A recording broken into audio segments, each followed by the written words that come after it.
Bandeko batali ya Canal King Télévision, bonjour, bonsoir, ça dépend de l'ère à laquelle vous allez bongo kolanda. Émission Nabino Réalité Kinoise et pas Iwapi Nazali Nesengo ya ko présenter yango. Merci déjà Nandeko, Freddy Takidi Azali bongo na sima ya caméra. Le tozali bongo na siège ya nouvelle et là et pas Iwapi toyoko yoka bongo communication ya présidium ya Lamuka. Oyo etali bongo suite ya décision oyo gouverneur ya ville province ya Kinshasa Gentili Ngobila azwaki biso nyonso toyebi ke bandeko ya Lamuka bauti bongo ba projet qui marche na bango mokolo ya le 29 septembre prochain. En tout cas gouverneur ya ville ya Kinshasa ya uti kobimisa bongo décision et pas iwapi à interdire marche na tronçon ya Pont Matete ti na aéroport pe na centre ville o abengi bongo ezali ba zone rouge yango lelo toyoko yoka bandeko ya Lamuka bakoyebisa biso nini suite ya décision o ezwamaki bongo epa ya gouverneur Gentili Ngobila. Mesdames et messieurs, l'heure est grave. La démocratie dans notre pays est en danger. Le régime de fait de M. Félix Tshisekedi, après avoir décrété l'état de siège dans les provinces du Nord Kivu et de l'Ituri, sans aucun fondement et sans préparation aucune, s'évertue maintenant à vouloir museler les citoyens de Kinshasa par le canal de son gouverneur de la ville et ainsi continuer à diriger le pays sans légitimité et constamment en violation de la Constitution. Ainsi, dans le cadre des préparatifs de la marche du 29 septembre courant, en réclamation de la dépolitisation de la Commission électorale nationale indépendante, CENI en sigle, le présidium de Lamuka rappelle et déclare ce qui suit. La Constitution de la République, en son article 26, a institué le régime d'information qui oblige les organisateurs d'une manifestation publique à informer l'autorité urbaine de la tenue de la manifestation. C'est ainsi qu'après la marche du 15 septembre dernier, violemment réprimée par la police, les partis membres de Lamuka avaient écrit le 17 septembre 2021 au gouverneur de la ville pour l'informer de la tenue d'une nouvelle marche le 29 septembre courant. Son silence, une semaine après la saisine, nous a déterminés à lui adresser une autre lettre le 25 septembre pour lui proposer une rencontre technique afin d'échanger sur les modalités d'encadrement de la manifestation conformément à la loi. Le même jour, sans répondre à nos lettres, la ville de Kinshasa, à la suite d'une rencontre convoquée via les réseaux sociaux avec les partis et organisations politiques majoritairement de l'Union sacrée, a rendu public un communiqué dans lequel elle a décrété d'autorité l'axe Pont Matete, aéroport de Njili, de zone neutre où de manifestations publiques ne peuvent être organisées. Ce communiqué, qui ne vaut pas décision pour nous, est illégal, en ce qu'il ne s'appuie sur aucun soubassement légal. Il est aussi discriminatoire, en ce qu'il prive les Congolais habitant cette partie de la ville de leur droit constitutionnel de manifester. En réalité, il établit pratiquement et de manière sournoise un état de siège qui ne dit pas son nom dans cette partie de la ville de Kinshasa. Le présidium note cependant que le même jour que le gouvernement de la ville avait annoncé et fait publier le fameux communiqué, le parti au pouvoir avait organisé une marche dans l'axe ciblé. Le dimanche 26 septembre, le citoyen Bosso, président de l'Assemblée nationale de son État, et dont le parti est membre de l'Union sacrée, a tenu un meeting populaire aux allures de campagne électorale au stade de Massina, se situant, tenez-vous bien, dans la zone dite neutre par le même gouverneur. Le présidium rappelle aussi que le 21 septembre de ce mois, le parti politique ACP du gouverneur de la ville et les partis alliés à l'UDPS avaient organisé une manifestation dont le point de chute fut le palais du peuple. La dite manifestation s'est terminée par l'attaque des bureaux de l'ESID situés sur le boulevard Triomphal. Le présidium observe par ailleurs que depuis la prise de pouvoir par ce régime de fait, toutes les manifestations publiques des partis politiques membres de l'AMCA sont systématiquement réprimées par la police sur instruction du gouverneur de la ville de Kinshasa. Manifestement, tout est fait pour étouffer nos partis politiques et nous empêcher de jouir de nos droits et des libertés publiques en invoquant à chaque fois des raisons fallacieuses.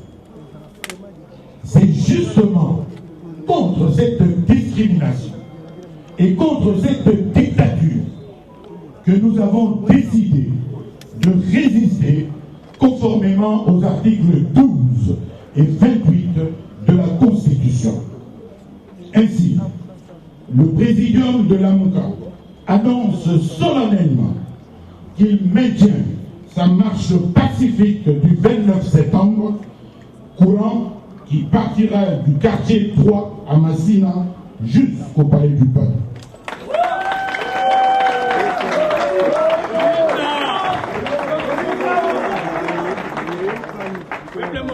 C'est dans ce cadre qu'une nouvelle lettre a été adressée ce matin même, de lundi 27 septembre, au gouverneur de la ville pour solliciter une fois de plus une rencontre avec les services de l'hôtel de ville en présence du commissaire provincial de la police afin d'échanger sur les modalités d'encadrement de la marche du 29 septembre. Mesdames et messieurs,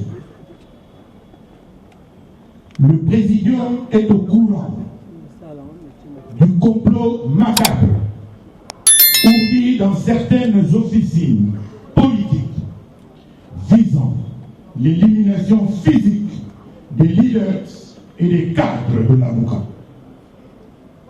Il demande à la police de ne pas tomber dans ce piège et l'appelle à plus de responsabilités de manière à sécuriser la population et leurs biens plutôt que de se rendre complice de ce funeste projet en préparation. Le président prend l'opinion nationale et internationale à témoin sur les conséquences du comportement du gouverneur de la ville et en appelle au sens de responsabilité des uns et des autres pour la préservation de la paix et de la cohésion nationale. L'AMCA ne laissera personne assassiner ou détruire les acquis démocratiques issus du pacte républicain de Saint-City. Le présidium appelle le peuple congolais en général et les Quinois en particulier à ne pas céder aux intimidations et à se mobiliser nombreux pour répondre à cette manifestation du mercredi 29 septembre courant.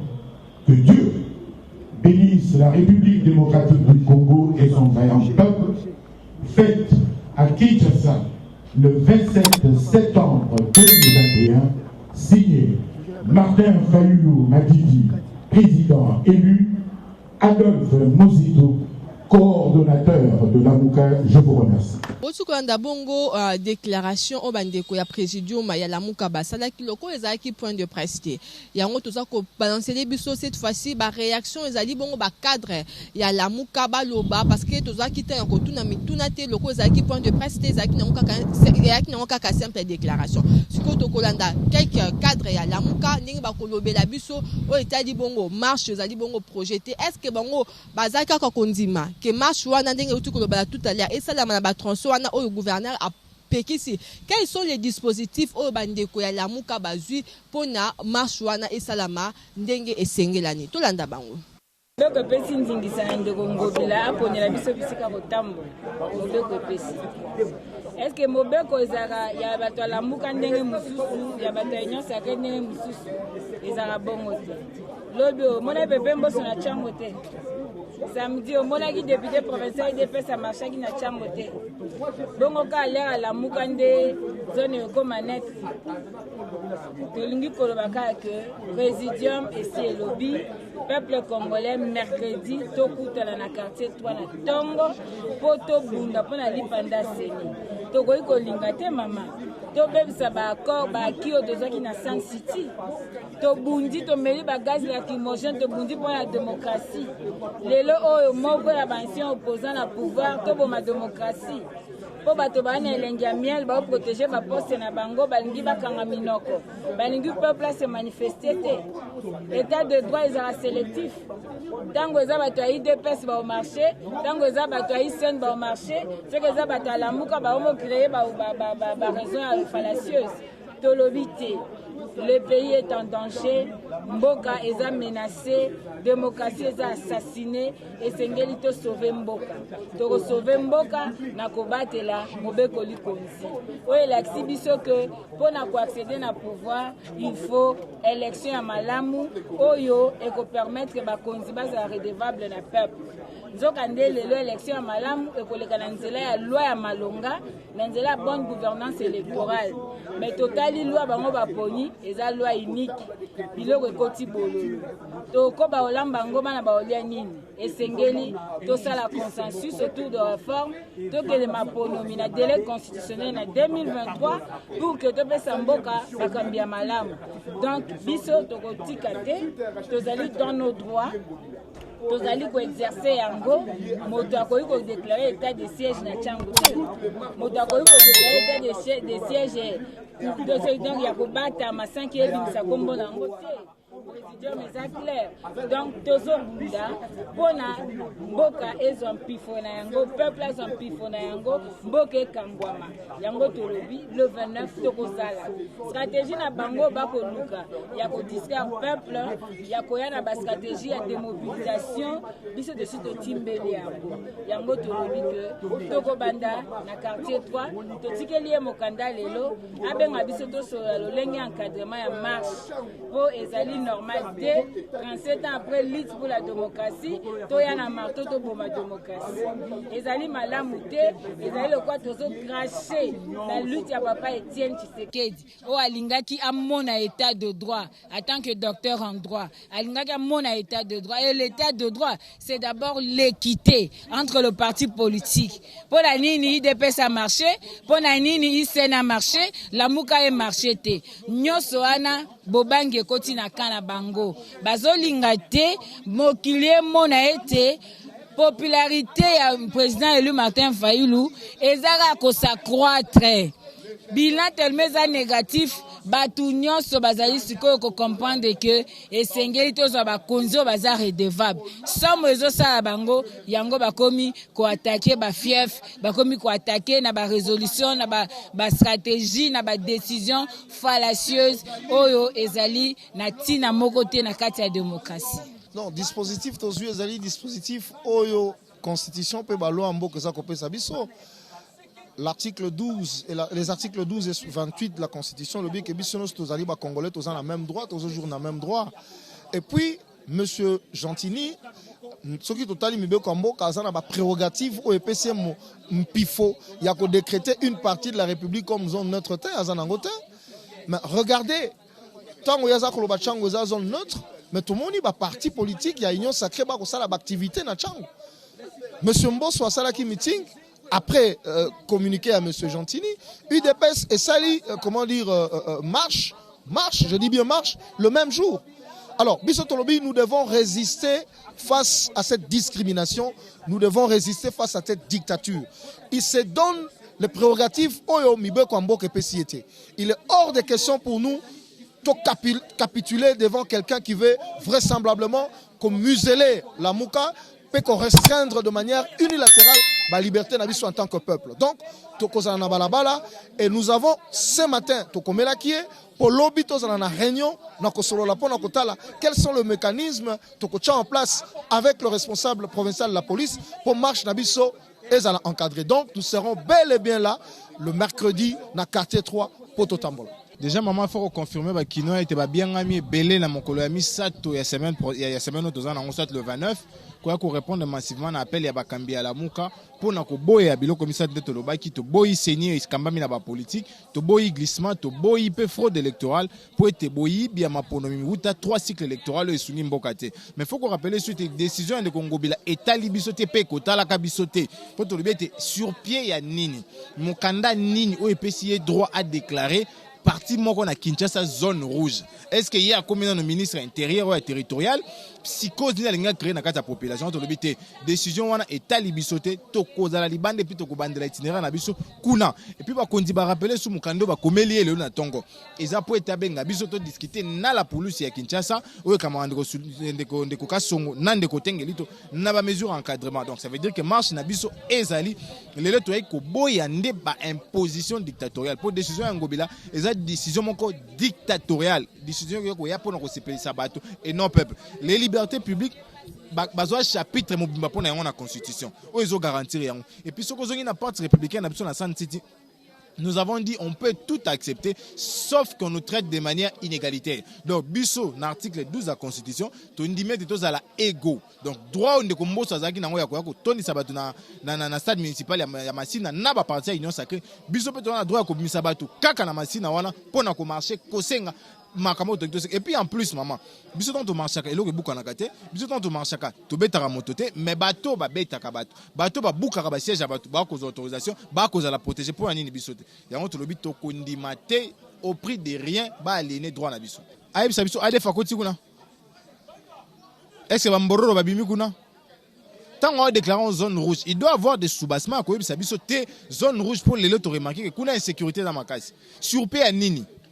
Et puis, Mibeko et Kambaramboka constitution, et puis si droit à déclarer zone neutre na nini. Après, c'est l'article Moko et puis si droit wana. Au moins, ils ont une décision, il y a un sentiment. Et les Kinois se rendent compte que Ndekongo Bila est plus pire que Kimbuta. Kimbuta, au moins, il respectait les textes, mais Ngobila ne respecte pas les textes. Après cet article Moko et puis si droit à déclarer zone neutre. La constitution article 85 le état de siège n'a soit état d'urgence. Ce qu'il y a une zone neutre à désigner sur pays nini. Est-ce qu'en l'Assemblée provinciale l'activité sangane que le but insécurité les Guinéens Kinshasa en zone auto déclarée zone neutre. Non, ils ont pas décision et sentiment. Et biso to accompagner na sentiment na été. Yango to lobby et puis to maintenir marche na biso mercredi to kozala libanda to kobanda na quartier 3 ndenge ba kondi ba lobby. Maman décision ngobila zui. D'ailleurs, azui yango na maloba. Mokanda moko te ezali. Ngobila ali na pouvoir ya kozwa yango te. Ngobila lobi na biso ko banda aéroport ya Njili. Tino na po matete comme zone rouge. Selon Ngobila bana changu ba mobulu, bana machangu ba tina te, ba koki ko exercer droit na bango pe liberté na bango te. Yango biso to lobi na Ngobila. Na mobeko li konzi na biso constitution. Article nini epesi au pouvoir ya kolobayete à partir ya lelo changu et komi Afghanistan oyo muta ko tia makolo te mube komo ko te pesi Ngobila ningisa yewana donc bana changu ba komi ba terroriste lelo bana chango bakombi bandi selon Ngobila na Chilombo to comprendre yango to bina bana chango ete to ko défendre droit na bino Lamuka to lobi boye mokolo ya misato mercredi 29 septembre marche populaire ya Lamuka pona koloba ke tolingi bakonzi ya malonga na seni to boyi ba politicien na seni to boyi makambo ya glissement ba congolais ba na nzala ba na chômage misale réalité insécurité partout tolingi na 2023 na mois octobre ba congolais ba pona mokonza bango ya sika mboka ya sika ba pona ba député ya sika to boyi glissement to lobi na bana ya tango pe na Congo to kokita na nzela biso banso mokola mercredi marche yali confirmé to bina Ngobila mais yo lobi ke chango e komi Afghanistan ozaki décision yewana le 25 mais les mêmes jours wana Ngobila ko za décision Francis Chibalabala député provincial IDPS a sali marche monene ko banana Sifoko ti na boulevard Kimbuta lobby mokolo ya dimanche 26 citoyen Mbosso président et assemblée nationale a sali meeting ya monene na terrain municipal ya Tchangu un jour après décision Ngobila donc ça dit que ba membre ya union sacrée ba koki ko sala ba manifestation na Tchangu pour réalité soki kaka Martin Fayulu soki kaka Mozito soki kaka Prince Penge soki kaka Lamuka Ngobila lobité wana moyebo tia makona Tchangu te wana ezali violation ya article 12 ya constitution et l'objectif tous les Congolais sont égaux devant la loi. Pona nini Mbosso a sali meeting na Tchangu na Masina mokolo ya dimanche. Francis Balabala sali marche mokolo ya samedi. Ba jeune ya union sacrée na IDPS ba sali marche mokolo ya lundi. Na Tchangu batiki bango. Kaka Lamuka tanga lobete le 29 toko tambola Ngobila bité. Zone yewane comme zone rouge. To tuni raison nini? Raison réalité. Oh babambaki ambassadeur moko libanga. Non, ezali raison politique. D'après information na biso, ezali Monsieur Chilombo Félix nda bisi Ngobila. Fayulu ko tambola na ville OT. Kango to lobi biso to ko tambola. O ezali ba méthode ya Kabila. Bobo sana tete Kabila lobaki ete Beni bako voter te, Butembo bako voter te, Ituri bako voter te. A inscrit ba Congolais à Longoli bango droit na bango ya vote. Kaka ndenge mo be Félix a copier Kabila. O izali makambo to combataka na Félix ensemble na IDPS na tango yewana. Mais le Félix a na pouvoir na nyamu abandi ko répéter ko copier kaka biloko Kabila salaka. Ezali triste. Combat Etienne Tshisekedi wa Mulumba ekei na mai pamba 37 ans et comme ya buzo basikawa. Donc pour na biso marche et ali maintenir bana ya Kisasa bana ya Congo ba étudiante pe ba étudiant biso banso mercredi na 7h na place quartier 3 toko beta mai malembe te na boulevard Triomphal pona koloba tolingi ba konzi ba politicien na CNT tolingi glissement te to za na bolokani pendant une semaine. Voilà, bon, vous avez bon réaction, il y a quelques cadres, il y a à Lamuka, en tout cas, on va maintenir quelques décisions, il y a une marche dans le quartier, dans la machine, bien que le gouverneur de la Kinshasa a interdit, il y a Lamuka, le meeting, et ça, il lobby na municipal, meeting, Yambo, et ça, non, pas dire ça. Et à qui place wana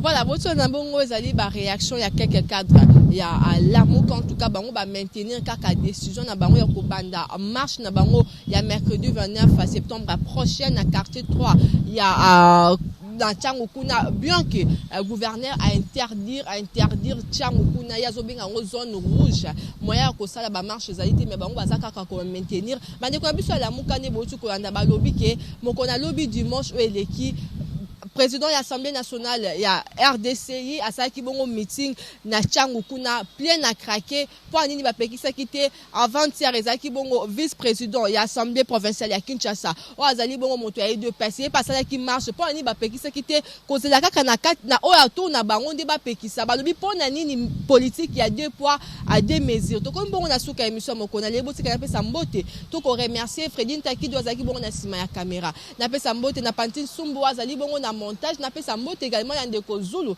azali bongo coach en tout cas azali kona pona ko coacher merci na maestro Gimputu merci na bande konyoso bon continuer bon ko s'abonner massivement na chaîne ya bino canal kini YouTube en tout cas et c'est ngozaki yanga ko soutenir liboso na bino na bino to kote mikolo ezali koya boza bongo branché na émission réalité kinoise.